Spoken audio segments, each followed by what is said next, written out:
Good morning students. Sunrise education academy में आपका स्वागत है। मैं परवीन सोनी। लास्ट टाइम पर बेटा अपन ने चैप्टर 5 के अंदर morphology of flowering plants Pushpi पादपों की आकारिकी कर रहे थे। इसके अंदर पार्ट ऑफ फ्लावर पुष्प के भाग अपन ने पढ़े। मैंने बताया था पुष्प के मेनली 4 भाग होते हैं: calyx, Corolla, androecium and gynoecium. मतलब बाह्य दल पुंज, पोमंग और जायांग। ये अपन ने कर लिए। अब बाह्य दल पुंज पोमंग के बारे में अपन ने कर लिया था। उसके बाद में अगला रहा था जायांग या गाइनोसियम। अब जायांग या गाइनोसियम वाला जो पार्ट होता है चौथा, और जो कहने का मतलब फीमेल रिप्रोडक्टिव पार्ट होता है, उसके बारे में अपन आज डिस्कस करेंगे और आगे वाला पार्ट करेंगे।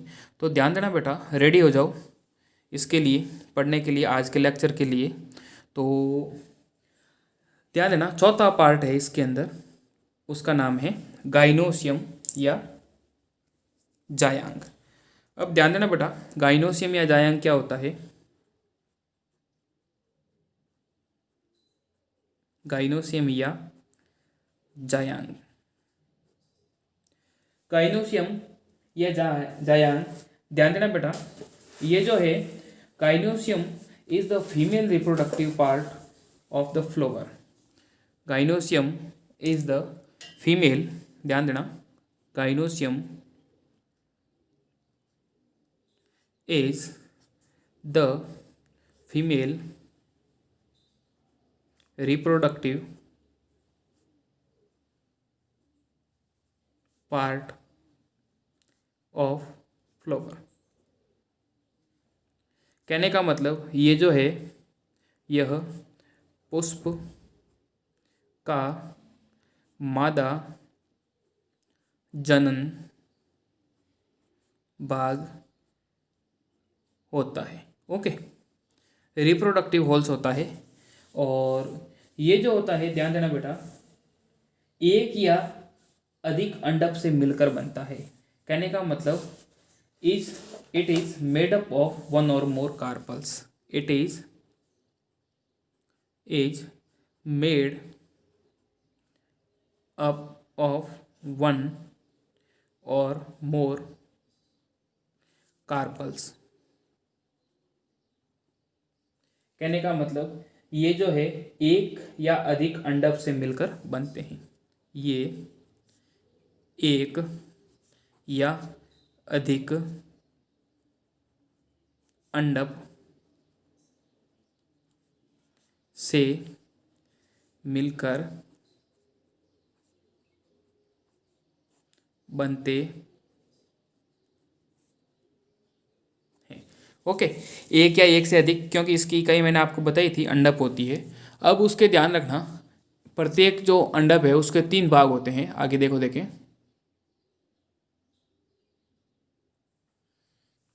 अब देखो बेटा, इसके अंदर जो है 3 पार्ट मैंने बताए थे। गाइनोसियम की जो यूनिट होती है उसको कहेंगे कार्पल, और उसके 3 पार्ट होते हैं। सबसे अपर पार्ट होता है उसको कहेंगे स्टिग्मा या वर्तिकाग्र।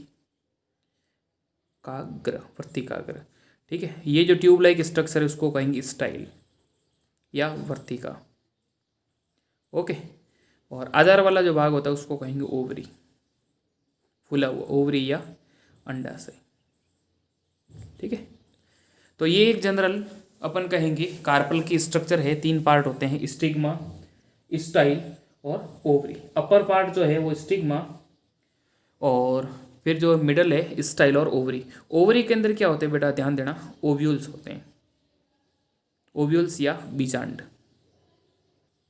ठीक है, इस तरीके से इनके अंदर ओव्यूल प्रेजेंट होते हैं। और ओव्यूल के अंदर क्या होती है, एग सेल होती है, एग सेल या जिसको कहेंगे अंड कोशिका।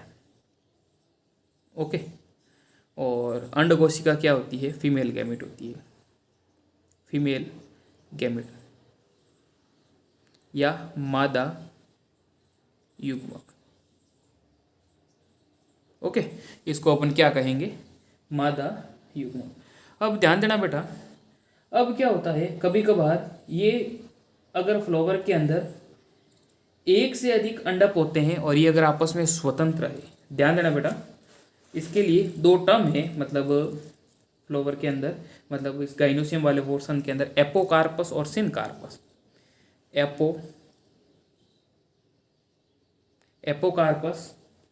एपोकार्पस का मतलब होता है वियुक्ता अंडपी।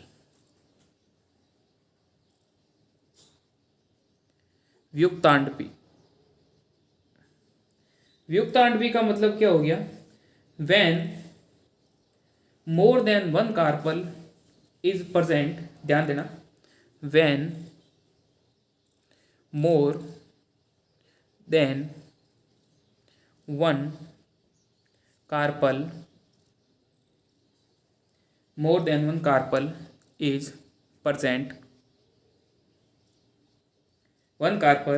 is present, they may be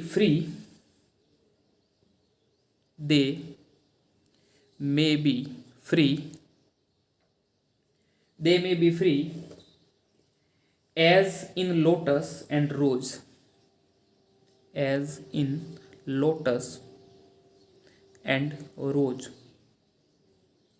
okay, are called apocarpus and are called apocarpus.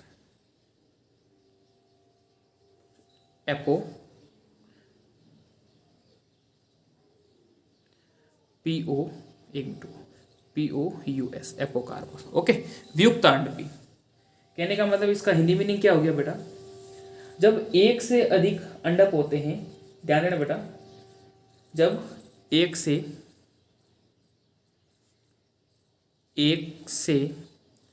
अधिक अंडक होते हैं, एक से अधिक अंडक होते हैं, तब वे पृथक हो सकते हैं, जैसे कि गुलाब और कमल में एक से अधिक अंडक होते हैं तथा वे पृथक, मतलब आपस में जुड़े हुए नहीं होते बेटा, ठीक है, पृथक हो सकते हैं, जैसे कि पृथक हो सकते हैं, जैसे किसने बताया बेटा, गुलाब और कमल के अंदर आपस में जुड़े हुए नहीं है, तो उसको क्या कहेंगे, वियुक्तांडपी या एपोकार्पस। एक टर्म है जिसके अंदर क्या होते हैं कि ये जो अंडक है आपस में फ्यूज होते हैं या जुड़े हुए होते हैं, समझ रहे हो, ध्यान देना बेटा, व्हेन कार्पल आर फ्यूज्ड, देखो देखें, सिनकार्पस उसको कहेंगे, ये तो थी एपोकार्पस, अब है सिनकार्पस या युक्तांडपी, ठीक है, ध्यान देना बेटा, when carpel are fuse, when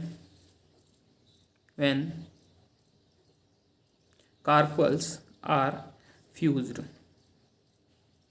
समझ रहे हो, कहने का मतलब जब जो अंडक है वो आपस में जुड़े हुए हैं, एक से अधिक अंडक होते हैं, या फिर अगर ऐसे लिख लें कि व्हेन कार्पल आर फ्यूज्ड, जब अंडक जुड़े हुए होते हैं, आपस में फ्यूज होते हैं, जुड़े हुए या फिर अपन कह सकते हैं संयुक्त, ओके, आपस में फ्यूज होते हैं, जुड़े हुए होते हैं, तो उस कंडीशन को अपन क्या कहेंगे, सिनकार्पस। और ये जो देखने को मिलती है मस्टर्ड और टोमेटो के अंदर, किसके अंदर मिलेगी, मस्टर्ड, सरसों और टमाटर, ओके, इस तरीके से कहने का मतलब इसके अंदर तो अंडक होंगे वो स्वतंत्र होंगे, ठीक है, इसके अंदर जो अंडक होते हैं वो कैसे होंगे, जुड़े हुए होंगे, तो उसको कहेंगे, क्या कहेंगे, युक्तांडपी या सिनकार्पस। ठीक है, मतलब जैसे इस तरीके से अगर जैसे है बेटा, खूब सारे जैसे एक में ही अंडा पे है ना, देखो देखें इस तरीके से अगर कंडीशन मिलती है, ये जैसे एक है, दो, इस तरीके से अगर सभी जो अंडप है अगर आपस में फ्यूज होए, समझ रहे हो, एक ही है आपस में जुड़े हुए हैं, उसको तो कहेंगे सिनकार्पस। और अगर सबकी अलग अलग स्टाइल निकल रही है, इस तरीके से अलग अलग है, ओके, तो उनको कहेंगे एपोकार्पस। ये एपो हो जाएगा और ये हो जाएगा सिनकार्पस, मतलब युक्तांडपी, और ये हो जाएगा संयुक्त अंडपी। भाई इसके अंदर सब जुड़े हुए हैं ना आपस में, इसके अंदर सब अलग अलग है, उसको कहेंगे एपोकार्पस। इस तरीके से मतलब भाई कार्पल तो दोनों के अंदर मोर देन वन, एक से अधिक होंगे। ठीक है, कार्पल की जो नंबर होगा, देखो देखें, more than one carpel, more than one carpel. ठीक है, और कार्पल तो जो है अंडप की संख्या अधिक होती है, और वेन कार्पल आर फ्यूज, और ये आपस में जुड़े हुए, इसके अंदर कार्पल अधिक है लेकिन स्वतंत्र है, तो एपोकार्पस और सिनकार्पस कंडीशन। ओके बेटा, अब देखो आगे चलते हैं। इसके अंदर अपन जो है आफ्टर फर्टिलाइजेशन क्या चेंजेस देखने को मिलता है, ये ध्यान देना बेटा। इस तरीके से ये जो है, इसके बाद देखो बेटा, एपोकार्पस सिनकार्पस हो गया। आफ्टर फर्टिलाइजेशन अगला पॉइंट है, आफ्टर, इसी के अंदर ही आफ्टर फर्टिलाइजेशन, कहने का मतलब निषेचन के बाद the ovules develop into seed, the ovules develop into seed. Okay, ovule जो होते हैं किसके अंदर डेवलप होते हैं, ओव्यूल जो है वो बीज बनाएंगे, and the ovary mature into a fruit, and the ovary mature into a fruit. Okay, कब, निषेचन के बाद, ध्यान देना, निषेचन के बाद। निषेचन के बाद क्या होता है बेटा, बीजांड जो है वो तो बनाएंगे बीज। ओके, बीजांड से बीज बनेगा, अंडाशय जो है वो क्या बनाएगा, फल। ओके, इस तरीके से ये अपन ने पढ़ा गाइनोसियम। इसके बाद में ये चार पार्ट तो अपन के कंप्लीट होते हैं। अब इसके अंदर ही गाइनोसियम के अंदर ही एक जो टर्म आता है बीजांडन्यास या प्लासेंटेशन, अगला टर्म आता है बीजांडन्यास या प्लासेंटेशन। देखो देखें,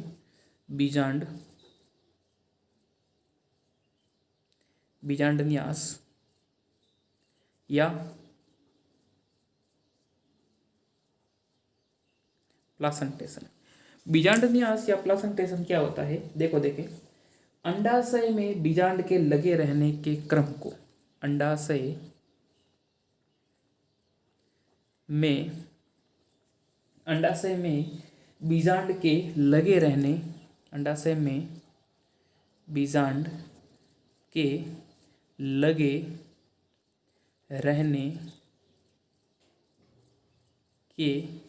लगे रहने के क्रम को बीजांडन्यास या प्लासेंटेशन कहते हैं।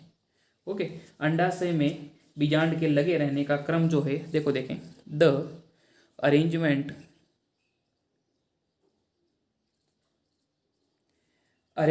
Of ovules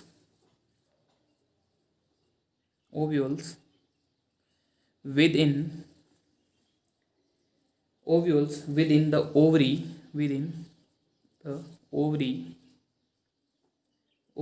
is known as placentation. Okay, placentation कहते हैं। और the placentation are of different types. देखो देखें, अब ये प्लासेंटेशन भी अलग अलग प्रकार के होते हैं। बीजांड की जो व्यवस्था होती है, प्लासेंटेशन द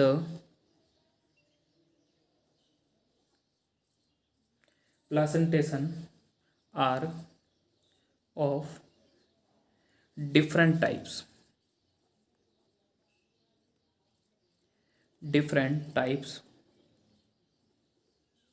नेमली। देखो, अब प्लासेंटेशन के भी बेटा अलग अलग प्रकार है। देखो देखें, सबसे पहला है इसके अंदर मार्जिनल। ये अपन 1 बाय 1 पढ़ेंगे। मार्जिनल। दूसरा है इसके अंदर एक्साइल। ओके, फिर है पैराइटल। ओके, इसके बाद होता है बेसल। इसके बाद में सेंट्रल, ध्यान देना। इसके बाद में फ्री सेंट्रल।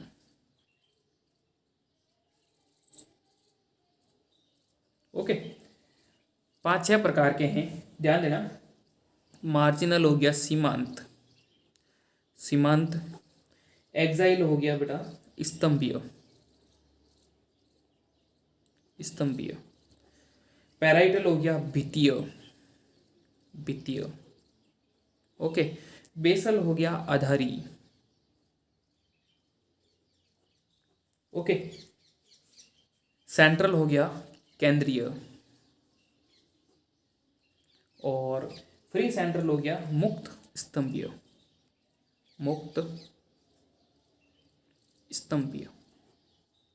ओके, ये 5-6 प्रकार के हैं।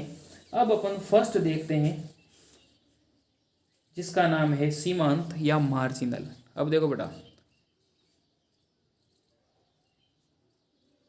मार्जिनल या सीमांत। मार्जिनल या सीमांत बीजांडन्यास जो होता है, ये ध्यान देना, ये जो है मार्जिनल या जो सीमांत बीजांडन्यास है, इसके अंदर क्या होता है, ध्यान देना। इन marginal placentation,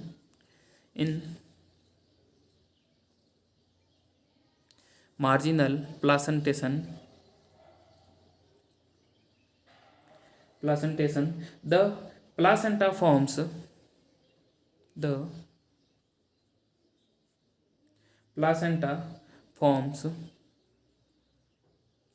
a reeds along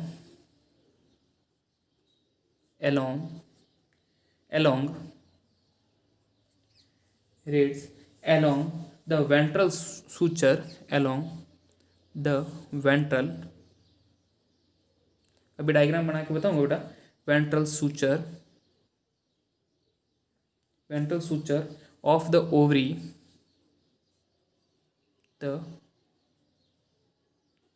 ovary, and ovules are born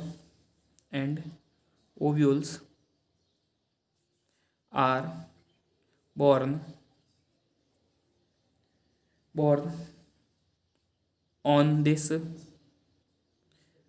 reeds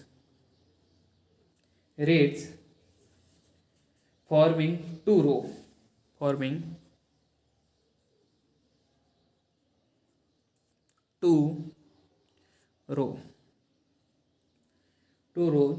as in P। किस में होता है, as in P। अब बताऊंगा बेटा, मटर की जो फलियां होती है, कहने का मतलब उसके जो सूचर है या फिर जो किनारे हैं, वहाँ पर क्या होता है कि इस प्रकार की संरचनाएं देखने को मिलती है। देखो देखें, इसका हिंदी के अंदर बेटा मतलब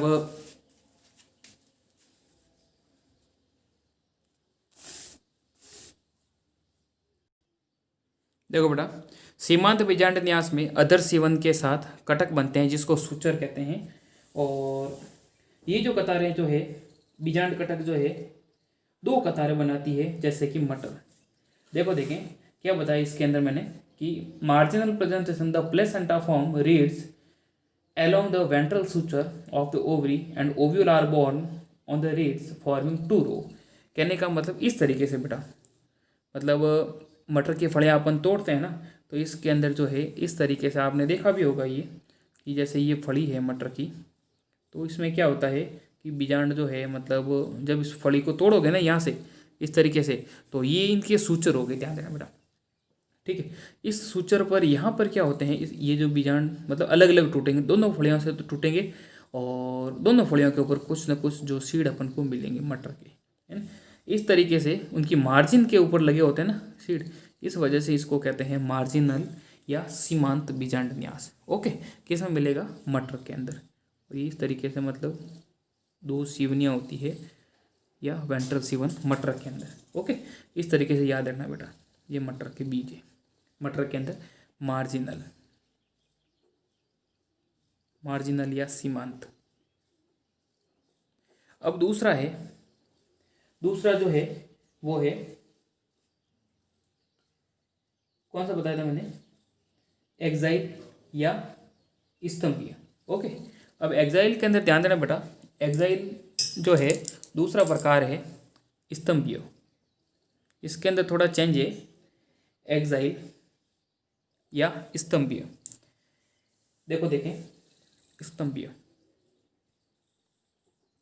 स्तंभीय जो बीजांड न्यास होता है, इसके अंदर when the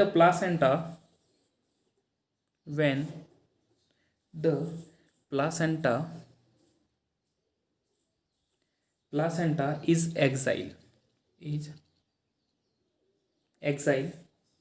axial and the ovules are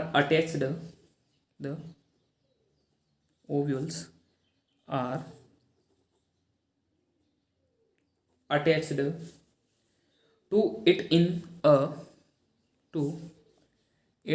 in a multilocular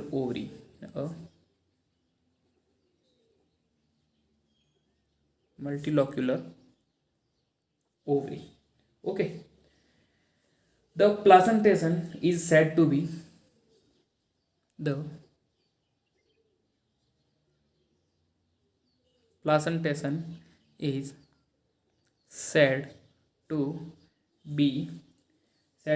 exile. Okay, और ये किस में मिलेगा बेटा, China rose, tomato and lemon. China rose, tomato और रोज। ओके, इसके अंदर देखें इसके अंदर क्या होगा बेटा, देखें जब बीजांडासन अक्षीय होता है, मतलब इसकी एक्साइल पर अभी डायग्राम बनाऊंगा, और बीजांड बहुकोष्ठीय मल्टीलॉक्यूलर ओवरी पर लगे होते हैं, तब ऐसे बीजांड को एक्साइल कहेंगे। देखें इसके अंदर होता क्या है कि जैसे बेटा ये जैसे आउटर कवरिंग हो गई, आपको बेटा कोशिश करनी वापस बनाने हैं। ओके, ये आपका आज का होमवर्क रहेगा, और होमवर्क के अंदर डायग्राम बनाने आने चाहिए बेटा। बायो के स्टूडेंट हो, डायग्राम कम से कम जो है कोशिश करो यथासंभव अच्छे बने, ठीक है। इस तरीके से, और इसके अंदर क्या है कि अपन को जो है ओव्यूल्स इस तरीके से आप करोगे, 2-3 जो है लोक्यूल बना लो। ओके, और ये जो है फिर ले लो इसकी इस तरीके से राउंड शेप के अंदर।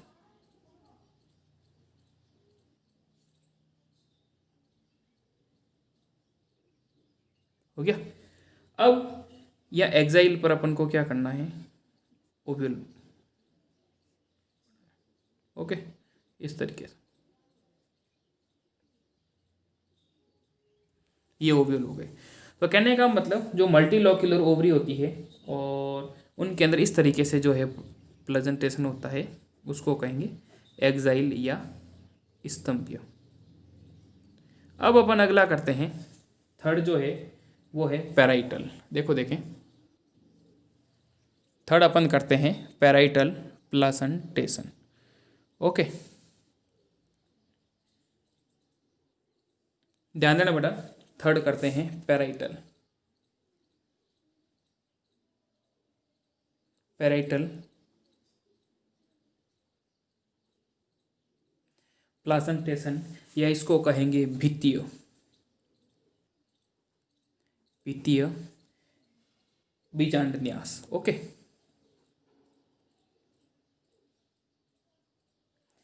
भित्तीय बीजांडन्यास के अंदर क्या होगा, देखो देखें, in parietal placentation, in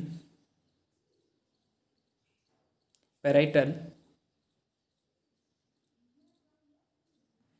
placentation the ovule develop on the ovule develop on the inner wall of the inner wall of the ovary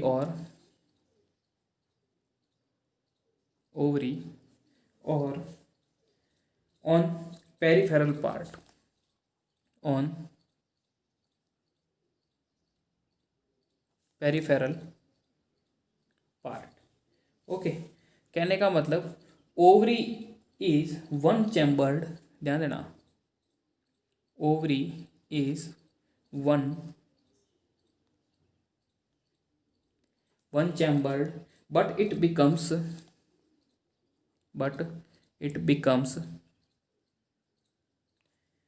becomes two chambered due to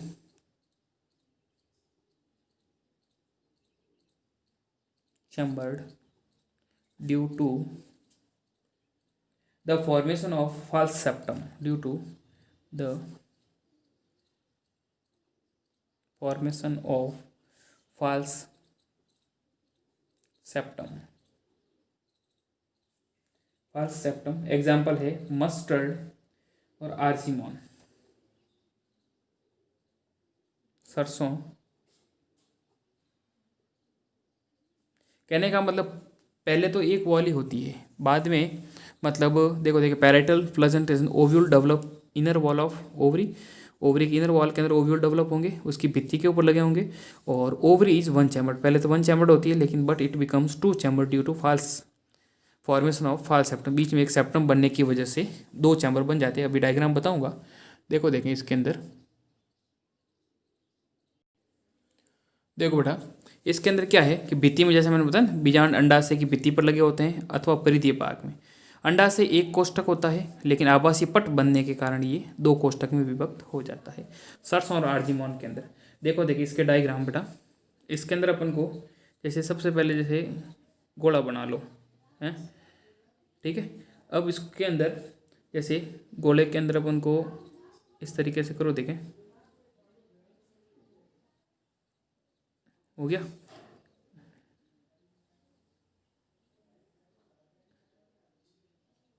okay, फिर क्या करना है, इसकी पेरीफेरी के ऊपर जैसे देखो,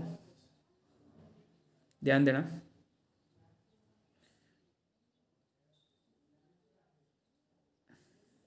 देखो इस तरीके से जो है हो गया। अब यहाँ पर क्या करना, अपनी पेरीफेरी के ऊपर जो है ओव्यूल, ओके, क्योंकि परिधि के मैंने बताया ना, परिधि की तरफ जो है ओव्यूल लगे होते हैं। इस तरीके से ये है पैराइटल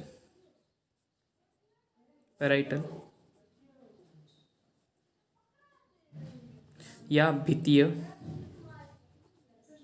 बीजांड न्यास। ओके, तो इस तरीके से ये तीन प्रकार के थे, और आगे वाले जो है वो बेटा फिर अपन क्या है कि नेक्स्ट टर्न पे करेंगे। आज का अपना जो है लेक्चर यहीं तक रहेगा। कोई भी डाउट है, समस्या है, कोई भी समझ में नहीं आया है, तो मेरे व्हाट्सएप नंबर दे रखे हैं 9460656610, उस पर आप कभी भी पूछ सकते हैं, या फिर स्कूल आकर के भी डाउट सॉल्व कर सकते हैं। ओके, जो नेक्स्ट है वो अपन नेक्स्ट टर्न पे करेंगे अगले लेक्चर के अंदर, और पढ़ते रहें। आज के होमवर्क के अंदर आपका यही रहेगा, इसको आपको वापस नोट डाउन करना है। ओके बेटा, थैंक यू।